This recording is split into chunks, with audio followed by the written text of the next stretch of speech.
آج کا کلام امثال کی کتاب پہلا باب شاہ اسرائیل سلیمان بن داؤد کی امثال حکمت اور تادیب سیکھنے اور عقل مندی کی باتیں سمجھنے کے لیے، عدل اور حق اور راستی کے مسائل سیکھنے کے فائدے کے لیے، تجربہ کاروں کو ہوشیاری اور نوجوانوں کو دانش اور تدبیر دینے کے لیے۔ دانا آدمی سنے گا تو اس کی دانائی بڑھے گی اور فہیم آدمی قوت ہدایت حاصل کرے گا، تاکہ وہ تمثیلوں اور ان کے معائنوں اور داناؤں کی باتوں اور ان کے معموؤں کو سمجھ سکے۔ خداوند کا خوف دانش کا آغاز ہے، لیکن احمق حکمت اور تادیب کی حقارت کرتے ہیں۔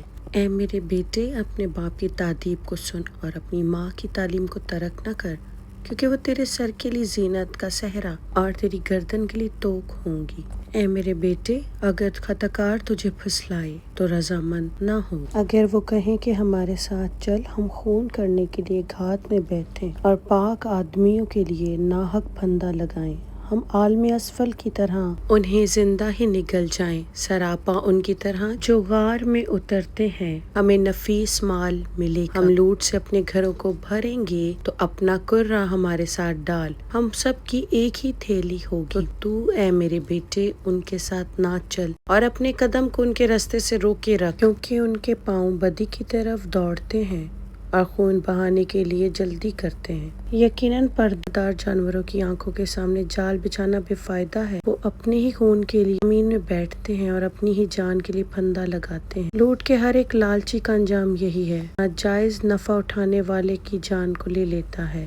حکمت کوچوں میں زور سے پکارتی ہے اور چوکوں میں اپنی آواز بلند کرتی ہے۔ وہ پرہجوم بازار میں چلاتی ہے، وہ شہر کے پھاٹکوں کے مدخل پر یہی کہتی ہے، اے نادانو، تم کب تک نادانی کو پیار کرو گے، اور مسخری کرنے والے کب تک مسخری سے خوش ہوں گے، اور جاہل کب تک علم سے نفرت رکھیں گے۔ میری تنبیہ پر توجہ دو، دیکھو میں اپنی روح تم پر ڈالوں گی اور اپنا کلام تمہیں سکھاؤں گی، لیکن جب تم میرے بلانے پر انکار کرو گے اور جب کوئی میرے ہاتھ بڑھانے پر توجہ نہ کرے گا، جب تم میری مشورت کو حقیر جانو گے بلکہ میری تنبیہ کو منظور نہ کرو گے، تو میں بھی تمہاری آفت پر ہنسوں گی، اور جس وقت دہشت تم پر نازل ہو تو میں ٹھٹھا ماروں گی۔ جب دہشت تم پر طوفان کی طرح آ پڑے گی اور تنگی اور مصیبت تم پر ٹوٹ پڑے گی، تب وہ مجھے پکاریں گے مگر میں جواب نہ دوں گی۔ وہ دل و جان سے میری تلاش کریں گے، کیونکہ انہوں نے علم سے نفرت کی اور خداوند کا خوف اختیار نہ کیا، میری مشورت نہ مانی اور میری تمام تنبیہ کی حقارت کی۔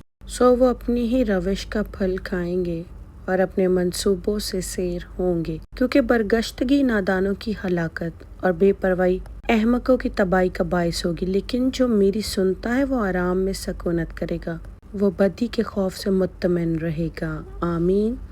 God bless you all. اے میرے خداوند، آج کا زندہ کلام سننے والے ہمارے تمام مسیح بہن بھائیوں کو بہت برکت عطا کریں۔ آمین۔ God bless you.